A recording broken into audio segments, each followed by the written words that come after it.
mi kiosco.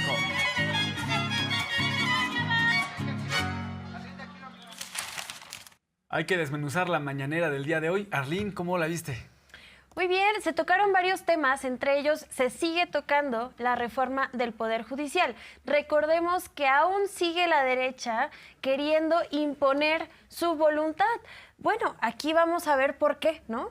Hemos visto lo que han estado haciendo a lo largo de este momento, donde los amparos benefician a los mismos opositores, ¿no? Lo vimos con Salinas Pliego, les vamos a contar más. Y en este momento, la presidenta de la República rechaza reunirse con Norma Piña y cuestiona a la Corte por admitir una acción de inconstitucionalidad de los partidos políticos en contra de la reforma fiscal cuando no tienen la competencia. Ella menciona nuevamente, y lo ha hecho técnicamente todos los días desde que ha tomado posesión y que ha tenido mañanera, que el pueblo eligió tener un plan C. Es decir, no hay engaño. Cuando votaron por Claudia Sheinbaum como presidenta de la República, también votaron por sus iniciativas, entre ellas el plan C y todas las reformas judiciales. Ir en contra solo porque perjudica a sus propios privilegios y beneficios, pues es no entender al pueblo de México, Miguel. Así es, y se le pregunta a la presidenta Claudia Sheinbaum si se va a reunir con la ministra Piña, porque esta semana el presidente del Senado de la República, el senador Gerardo Fernández Noroña, recibió a la ministra Norma Lucía Piña Hernández en el marco de la conmemoración de los 200 años del Senado de la República. Algunos pues lo vieron bien. La presidenta el día de ayer dijo que no estaba informada de esa reunión, pero la reunión se dio en este marco de la conmemoración de 200 años del Senado, y hoy la presidenta dice, no me voy a reunir con la ministra Norma Piña, y pues bueno, salen a relucir acciones que ha tenido la actual Suprema Corte, que está encabezada por la ministra Norma Piña, como esta que aceptar un recurso para intentar frenar el plan C, un recurso que interpuso el Partido Revolucionario Institucional, y otros recursos que ha aceptado la Suprema Corte actual, que van en contra de los intereses de la mayoría de los mexicanos. Así lo menciona hoy la presidenta Claudia Sheinbaum. No me voy a reunir con la Corte. La secretaria de Gobernación, en todo caso, tiene la atribución para reunirse con cualquier poder o a resolver cualquier asunto que tenga que ver con la gobernabilidad de nuestro país. Les voy a decir los hechos. En el Consejo de la Judicatura quedó la votación 4-3. Por primera vez, a favor de que se entreguen las listas. Hubo 3 miembros del Consejo de la Judicatura que votaron en contra de que se entregara la información que constitucionalmente deben de entregar. 2, ayer aceptó la Corte acciones de inconstitucionalidad de partidos políticos. Los partidos políticos no tienen atribución más que en algunos casos electorales de presentar estos recursos. Y a pesar de ello, la Corte los aceptó. Debería de haberlos rechazado, porque no tienen personalidad jurídica los partidos políticos para presentarla. Si hubiera sido el 33% de una Cámara, que es lo que se establece, entonces sí. El argumento que dan es que es por asuntos electorales, porque es un asunto electoral. No tiene que ver este asunto electoral con los partidos políticos. ¿Qué tienen que ver los partidos políticos en la elección de jueces, magistrados y ministros? Nada.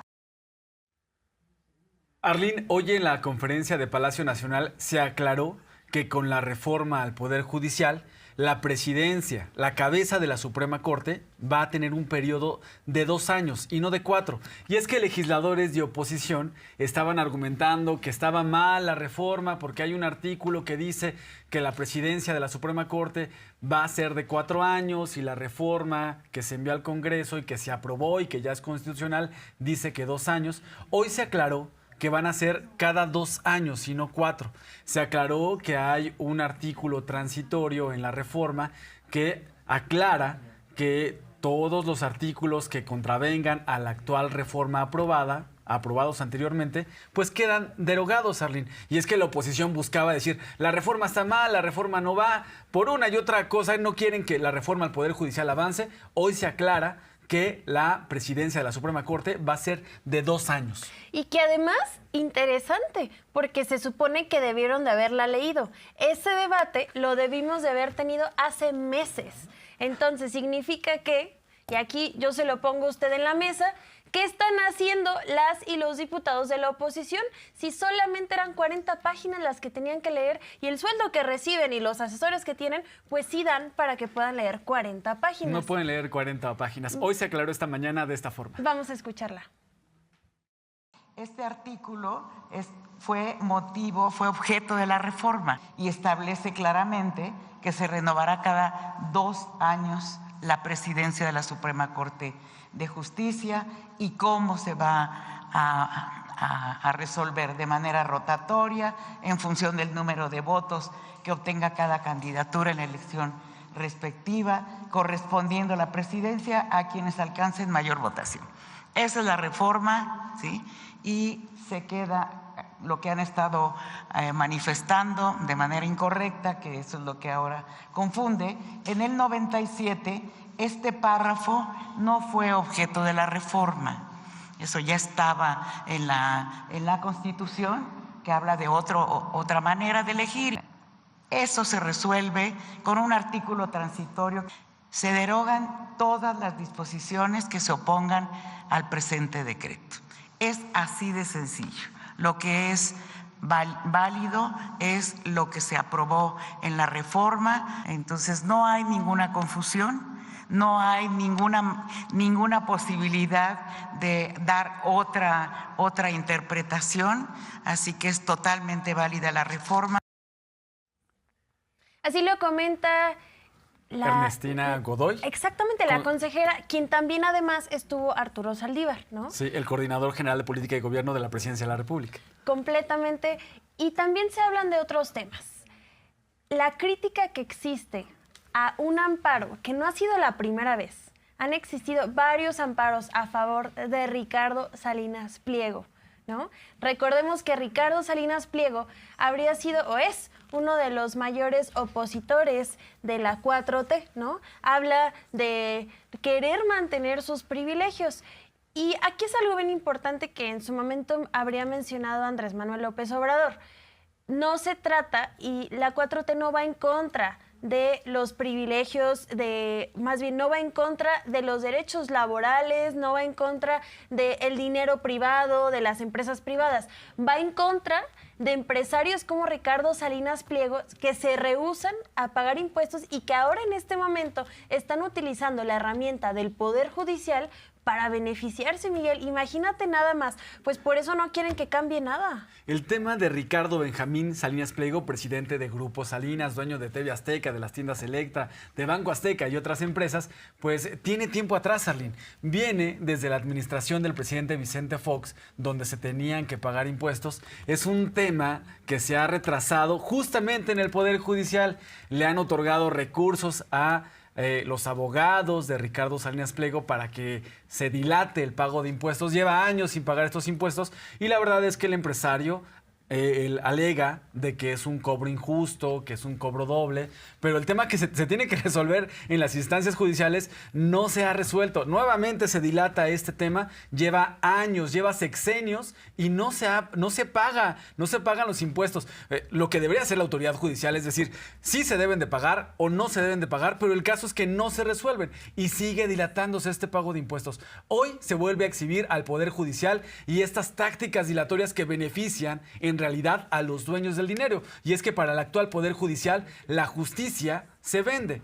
El actual Poder Judicial, que encabeza Norma Piña, la justicia se vende al mejor postor y hoy se exhibió nuevamente como el Poder Judicial pues favorece a Ricardo Benjamín Salinas Pliego. Así se expuso. Ayer, por ejemplo, aceptaron un amparo otra vez para que no se paguen los impuestos de una empresa que ya saben cuál es. Bueno, ahí está otro caso. Para que se retrase, no más que no se pague, para que se posponga la resolución. ¿Cuánto lleva ese caso? Y ayer se aceptó ese amparo para que se siga posponiendo.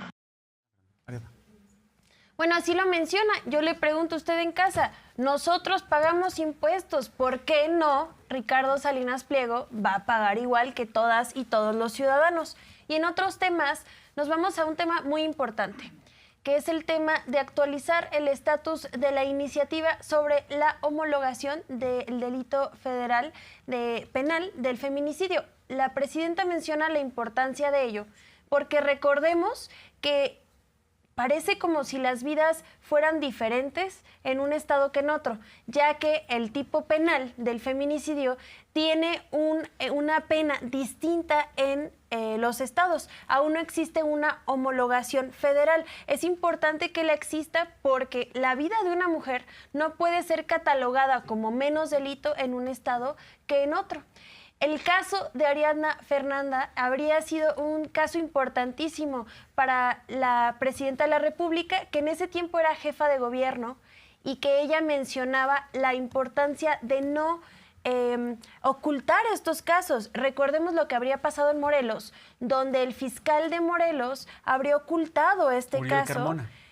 Correctamente, y ella fue la primera en alzar la voz como jefa de gobierno. Dijo, es imposible que exista una cobertura por parte del gobierno a un caso tan importante como un feminicidio. También mencionaba que los feminicidios se dan por el hecho de ser mujer y son crímenes de odio. Vamos a escuchar cómo se mencionó en la mañanera.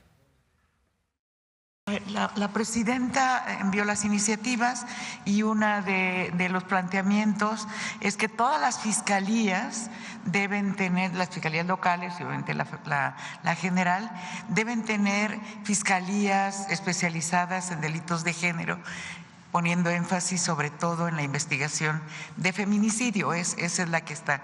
Los tipos penales de feminicidio son locales, entonces ahí está la posibilidad a través de la Conferencia Nacional de Procuración de Justicia, que se ha venido trabajando el tipo penal y que tiene que ver solamente con homologar las razones de género, porque en algunos estados hay unas, en otros hay otra y demás. Fue un compromiso que establecí en los 100 puntos. Entonces, ¿cuál es el objetivo? El feminicidio es, digamos, el crimen extremo contra una mujer como crimen de odio, de discriminación. Entonces, lo que queremos es que la muerte violenta de una mujer siempre sea catalogada como feminicidio y se investigue como tal. Si en la investigación se ve que fue otro motivo, entonces se desecha feminicidio. Ya hay una parte de lo que enviamos, si es necesario enviar más, vamos a enviar más.